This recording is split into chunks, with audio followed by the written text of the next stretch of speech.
Michael Turner, a homeowner in the quiet, suburban neighborhood of Maplewood, had been looking forward to a peaceful Saturday.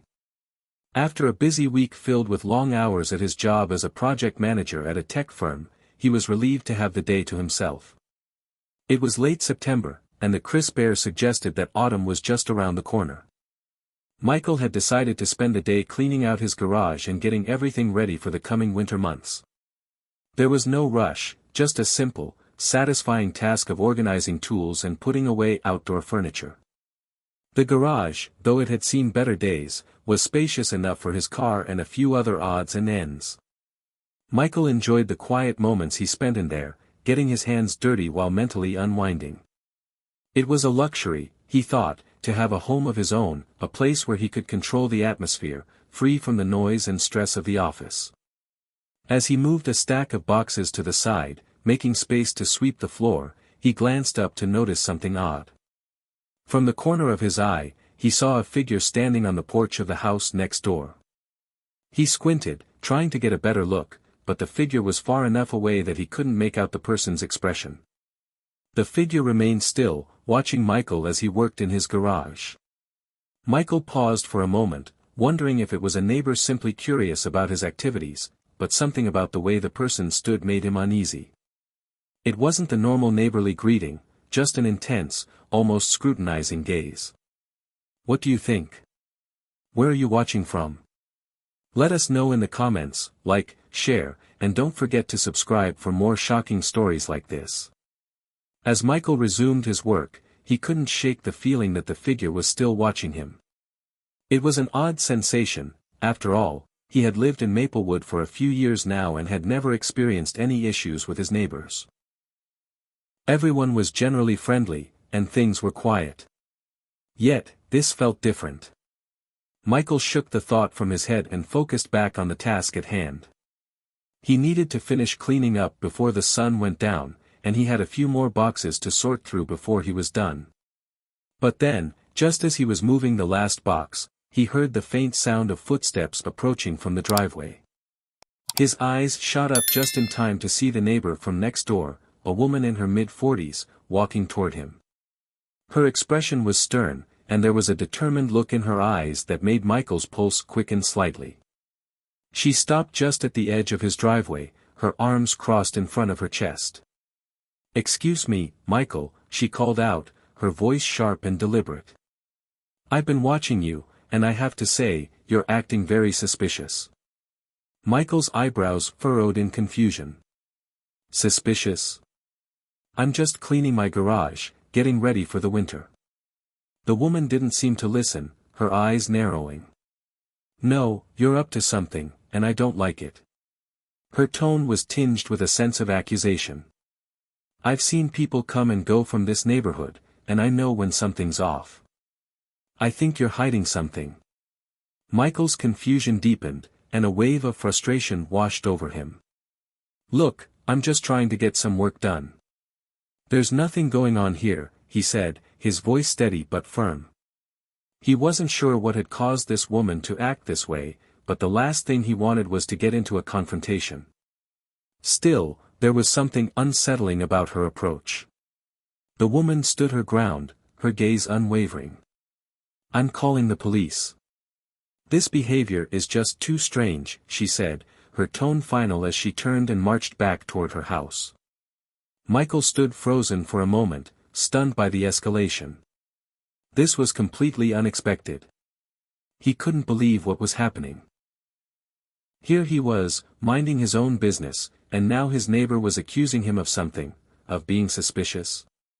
It was absurd. He watched as she walked back into her house and disappeared from sight. A cold chill crept up his spine as he tried to make sense of the situation. What had just happened? He was merely cleaning out his garage. How could that possibly be seen as suspicious?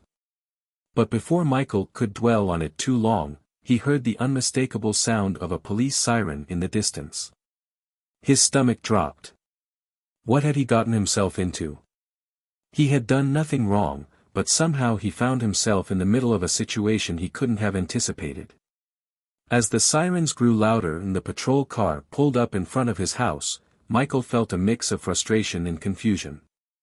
He took a deep breath and walked toward the driveway, trying to remain calm. He had nothing to hide, and he was confident the officers would quickly realize that there was no reason for any of this. The patrol car came to a stop in front of Michael's driveway. Two officers, one male and one female, stepped out of the vehicle, their expressions professional but neutral. Michael stood by the garage door, still trying to process the absurdity of the situation. He'd been cleaning his garage, for goodness sake, not plotting some sort of crime. The officers made their way toward him, and the male officer spoke first, his tone polite but with an air of formality. "Good afternoon, sir. Are you Michael Turner?" "Yes, that's me," Michael replied, his voice steady. "Can I ask why you're here?" The female officer, holding a notepad, glanced at the paperwork in her hand before speaking. "We received a call from your neighbor, Miss Karen Holt, reporting suspicious activity. She claims that you've been acting strangely and that you may be involved in something illegal." Michael's eyebrows shot up in surprise. "Suspicious activity? I was just cleaning my garage, getting it ready for winter." The male officer nodded, trying to maintain a neutral stance. "We just need to verify a few things, sir. Can you show us your identification?" Michael didn't hesitate, pulling out his wallet and handing over his driver's license. He couldn't believe this was happening. The officers took a moment to check the information, their faces unreadable. The female officer spoke again, this time in a more measured tone. "Everything seems in order," she said. "Can you explain the situation, sir? What exactly were you doing when Miss Holt approached you?" "I was cleaning out my garage," Michael said, his voice tinged with frustration. "I've been organizing things for winter, putting away tools and outdoor furniture." "Nothing out of the ordinary." The officers exchanged glances, clearly assessing the situation. After a brief pause, the female officer asked, "Do you know Miss Holt personally?" Michael shook his head. "No, I don't. I've seen her around, but we've never really spoken." "All right," the male officer said, after a moment of silence. "We'll need to talk to Ms. Holt and verify her side of the story. Please stay here for a moment." As the officers walked toward Karen's house, Michael felt his frustration growing. He couldn't believe that this was happening, being questioned by the police simply because a neighbor had misinterpreted his actions. It was clear to him now that Karen had some sort of issue with him, but why? He didn't know her, and he certainly hadn't done anything to provoke her. He glanced back at his garage, the sight of his neatly stacked tools now feeling like an afterthought in the wake of this bizarre encounter. How had things escalated to this point? The officers returned after speaking to Karen, and Michael could see the disappointment on their faces. The male officer spoke first. "Ms. Holt has made some serious accusations, but after speaking with her, it's clear there's no evidence of any suspicious activity." Michael nodded, feeling a rush of relief. "Thank you," he said, though he couldn't shake the uneasy feeling in his stomach. "What happens now?" "We'll explain to Ms. Holt that her call was not appropriate and that she shouldn't waste police resources on baseless claims," the female officer replied. "We'll also advise her to refrain from making further false accusations." Michael nodded, but before he could thank the officers again, the male officer added, "One more thing. We strongly encourage you to keep a record of these interactions, just in case this escalates further." Michael felt his stomach tighten. What could Karen possibly do to escalate this further? He hadn't done anything wrong. But the officer's words lingered in his mind, and he wondered whether he would have to deal with more trouble from Karen in the future.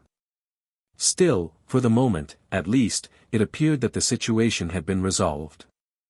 The next day, as Michael was enjoying a rare moment of peace in his home, he heard the all-too-familiar sound of a police siren. His heart sank. Had Karen called them again? The doorbell rang shortly after, and sure enough, two officers were standing in his doorway once more. "Good afternoon, Mr. Turner," the male officer said, his tone more reserved this time. We've received another 911 call from Ms. Holt. Michael could hardly believe it. What now? She claims you've been harassing her, the officer continued. She also says you've been watching her through her windows. Michael's jaw clenched. This is absurd. I've never done any of those things. I was just cleaning my garage yesterday. The officers glanced at each other, clearly frustrated with the repeated calls. We'll need to speak to Ms. Holt again and clarify this, the female officer said. Please stay here while we investigate further. Once again, the officers went to Karen's home, leaving Michael standing in his doorway, fuming. He couldn't believe this was happening. She had escalated the situation, making more false claims that could tarnish his reputation in the neighborhood. He had never encountered someone so determined to create trouble out of thin air. When the officers returned, they had a stern look on their faces. Mr. Turner, we've had enough of these calls, the male officer said. We've made it clear to Ms. Holt that these accusations are false. We've also documented everything, and she's been advised that any further false reports will result in legal consequences. As the officers left, Michael stood in the doorway, his thoughts racing. It seemed like Karen wasn't going to stop anytime soon. But he wasn't going to back down either. He needed to protect his reputation and ensure that this harassment didn't continue. Michael realized he would have to take action and uncover the truth about Karen. If she kept this up, he would expose her lies and make sure she faced the consequences for her actions. In the days that followed, Michael decided to do some digging. If Karen was going to keep harassing him, he needed to understand more about her background. He began searching public records, curious to know if there were any past incidents that could explain her odd behavior. What he found shocked him. Karen had a history of petty thefts, small-time assaults, and fraud. There were multiple reports of her involvement in shady dealings, and even rumors of her ties to organized crime. Michael couldn't believe what he was reading. It was clear now that Karen's behavior wasn't just a case of a neighbor being overly suspicious, it was rooted in something deeper. What struck Michael even more was the realization that Karen had ties to hate groups. As he dug further, he uncovered evidence that Karen had been involved in discriminatory actions and had a long-standing animosity toward people of color. The pieces began to fall into place. Michael, a black man, had become a target for Karen's hatred. Armed with the knowledge of Karen's background, Michael was more determined than ever to stop her false accusations. He wasn't going to let her continue harassing him without consequences. He decided to take the matter to the police again, this time with hard evidence of Karen's past behavior. When the officers arrived, Michael presented his findings. This isn't just about a few false claims anymore, he said. Karen has a history of criminal behavior and ties to hate groups. She's been targeting me because of who I am. The officers listened intently as Michael explained everything. He knew that if he was going to stop Karen once and for all, he needed to make sure the authorities understood the full extent of her actions. In the end, Karen's actions caught up with her. The police arrested her for filing false police reports, harassment, and hate speech. Michael's persistence had paid off, and the neighborhood began to see Karen for what she truly was, a toxic presence who had been using her prejudices to target an innocent person. Justice was served, and as Karen was led away in handcuffs, Michael felt a sense of relief. He had fought back against the injustice, and his actions had helped expose the truth. The community rallied behind him, supporting his efforts to hold Karen accountable. The experience had been exhausting, but Michael knew that he had done the right thing. He had stood up for himself and for what was right, and in the end, the truth had prevailed. The days after Karen's last false accusation were a mix of relief and lingering tension for Michael. While the police had made it clear that Karen's repeated calls were unwarranted, her presence in the neighborhood had become increasingly uncomfortable. It seemed as though, despite everything that had happened, Karen wasn't finished with her attempts to harass him. One afternoon, as Michael was returning home from a meeting at work, he noticed something odd. His driveway was clear, the street was quiet, but something about the atmosphere felt off. He entered his house, trying to brush away the sense of unease that had settled in. He'd hoped, after the last round with the police, that things would calm down and that he could get back to enjoying his peace and quiet. However, as he unloaded his groceries in the kitchen, the feeling of being watched returned. This time, it wasn't from the porch, it was the silent, heavy anticipation that crept into his bones as he opened his door to step out. His eyes immediately scanned the yard. There, across the street, he saw Karen, standing near her driveway. She wasn't looking directly at him, but there was an unmistakable sense that she was watching him closely. The moment he stepped outside, her posture shifted, her eyes locking with his. He didn't know what to expect, but when Karen walked toward him, his stomach sank. Her face wore the same expression of judgment as before, tight, displeased, and full of accusation. "Michael," she called out, her tone cold. "I need to speak to you." Michael paused, feeling the weight of the conversation before it even began. He had barely gotten his door shut when Karen was already on his porch, walking up to him with that same arrogant air she had displayed previously. "What's this about now, Karen?" he asked, his voice calm but firm. He didn't want to escalate the situation, but he had no patience left for her games. "I'm tired of your behavior," Karen said, glaring at him. "You've been harassing me, watching me, making me feel uncomfortable in my own home." Michael raised an eyebrow. He couldn't believe what he was hearing. This was the woman who had called the police on him, accusing him of being suspicious, and now she was claiming he was the one who had been harassing her. He could feel the frustration rising again. He had done nothing wrong, and yet, here she was, spinning yet another story. "I've never harassed you," Michael replied, struggling to keep his voice steady. "This is the second time you've made false accusations against me, Karen. You're the one who called the police for no reason the last time, and now you're doing it again." Karen's expression hardened. "You don't know what it's like to be constantly on edge, living in a place like this with people like you around. I don't trust you. I think you've been watching me." Michael stood frozen, staring at Karen in disbelief. This was it. This was her attempt to justify her baseless claims. "I'm not sure what you're talking about," Michael said, his voice quieter now, trying to mask the anger bubbling inside him. "I'm just trying to live my life. I don't know why you're fixated on me, but I'm not going to tolerate it anymore." Karen's lips twisted into a small, bitter smile. "You don't understand because you've been watching me. Don't think I don't notice. I've seen you peeking through your windows at me, always lurking around. I won't let you continue doing this." Michael could hardly believe it.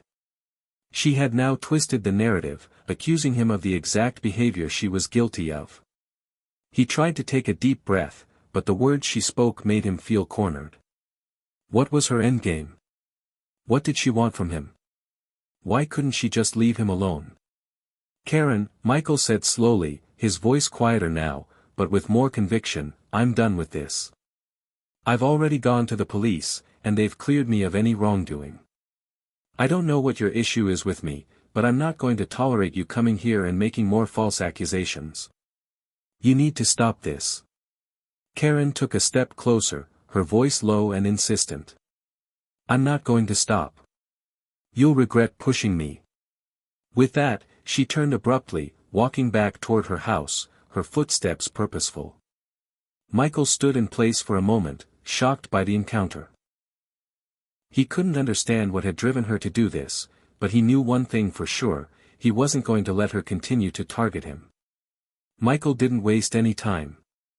That night, he decided he needed to confront the authorities once again. He had tried to be patient with Karen, hoping that the issue would resolve itself, but it was clear now that Karen wasn't going to stop until she had caused more trouble. She had crossed a line, and he wasn't about to let her get away with it. He called the police, requesting that they come to his house to discuss the latest accusations. When the officers arrived the following morning, Michael explained everything that had happened, how Karen had accused him of harassing her again, despite no evidence of such actions. He also shared the history of their previous interaction, where Karen had made false claims that led to the police being called in the first place. The two officers, Officers Martinez and Evans, were the same ones who had responded previously. They listened carefully as Michael spoke, nodding in understanding. After taking down all the details, Officer Martinez spoke. "Michael, we've been hearing the same story from you," she said. "But it's clear from her actions that Karen has a pattern of targeting you with false accusations. We've spoken to her before, but this behavior continues. It's a bit concerning." "I don't know what her problem is," Michael said, his frustration mounting. "I've never done anything to her. She just can't seem to leave me alone." Officer Evans spoke up, his tone more serious now. "We can't let this continue. It's harassment, and it's making you uncomfortable in your own home. It's also a waste of police resources. We'll need to speak with her again, and this time, we're making it clear that she can't keep doing this." Michael nodded, feeling a sense of relief at the officer's determination to take action. He knew this wasn't over yet, but at least he wasn't going to have to deal with Karen's baseless accusations alone. The officers reassured him that they would follow up on the matter and ensure that Karen understood the consequences of her actions. They also suggested that he document everything, keeping a record of any future incidents. A few days later, the situation escalated once again. Karen called 911 for a third time, this time claiming that Michael had been stalking her. The police arrived, and after a thorough investigation, they quickly determined that Karen's claims were not only unfounded but had now crossed into the territory of harassment and false reporting. The officers immediately arrested Karen for filing false police reports, harassment, and making threats against Michael. The arrest was the culmination of months of unnecessary stress, and Michael felt a strange sense of closure as the police led Karen away from her home in handcuffs.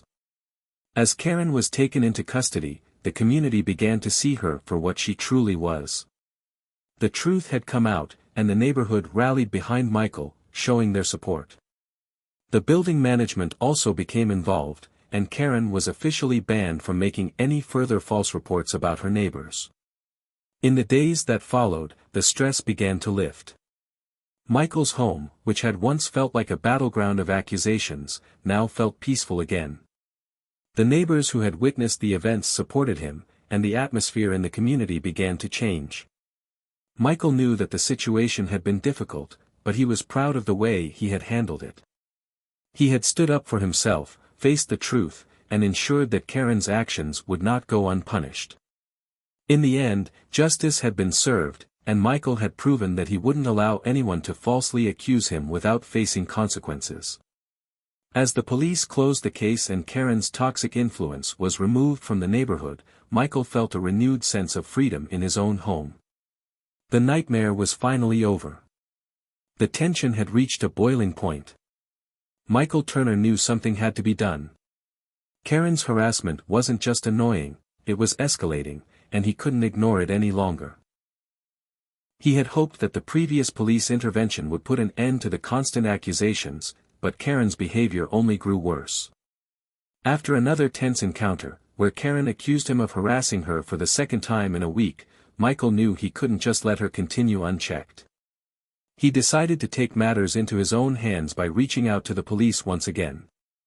The constant pressure of her baseless accusations was making him feel trapped in his own home. His peace of mind had been shattered, and it was clear that Karen wasn't going to back off unless something more substantial happened. As the sun set that evening, Michael dialed the familiar number, waiting for the calm yet professional voice on the other end of the line. "Hello, this is Officer Martinez. How can I assist you?" "Hi, Officer Martinez," Michael began, trying to keep his voice steady. "It's Michael Turner. I need to report another incident with my neighbor, Karen Holt. She's made more false accusations against me, and it's starting to feel like harassment." "I understand, Mr. Turner," Officer Martinez replied. "Can you tell me what happened?" Michael recounted the events of the day, how Karen had once again accused him of stalking her, how she claimed he had been watching her from his windows, and how, despite the police having already spoken to her, she had escalated the situation to another 911 call. He explained how frustrated and helpless he felt, as Karen's false claims had already led to 2 police visits, but nothing had stopped her from targeting him again. "I can assure you, Mr. Turner, we're taking this seriously," Officer Martinez said. "We'll send someone over immediately to speak with you and take a report. It's important that we document this behavior. Just hold tight."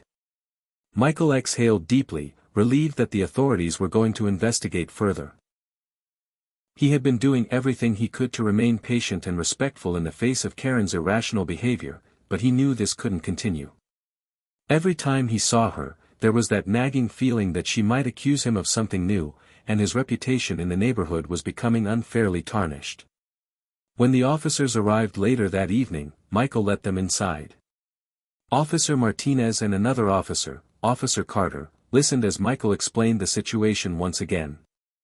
He could see the concern on their faces as they realized that this wasn't an isolated incident, it was part of a pattern of behavior that had gone unchecked for far too long. "Mr. Turner, based on what you've told us, it's clear that Karen's actions are becoming more serious," Officer Martinez said, writing down notes on her notepad. "You're being unfairly targeted, and it's important we gather all the facts. This isn't something we can ignore." Michael nodded, relieved that someone was finally taking him seriously. He knew it was a complicated situation, but at least now the police had acknowledged that it wasn't just a simple misunderstanding. There were real consequences to Karen's behavior. "We'll speak to her again," Officer Carter added.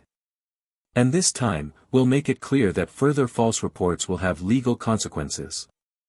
"I just want it to stop," Michael said, frustration evident in his voice.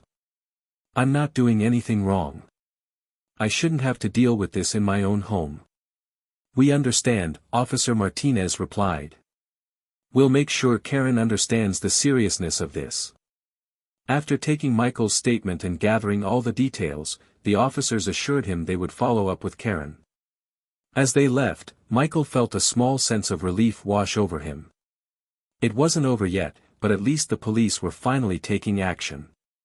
Karen couldn't continue to make baseless accusations without facing some kind of consequence. The next day, Michael could feel the tension still lingering in the air.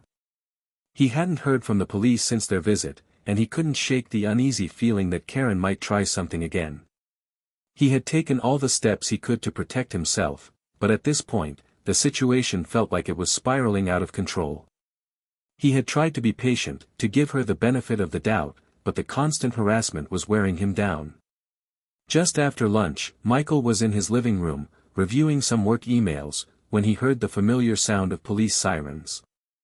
His heart sank, he knew what was coming. He stood up, heading to the front door.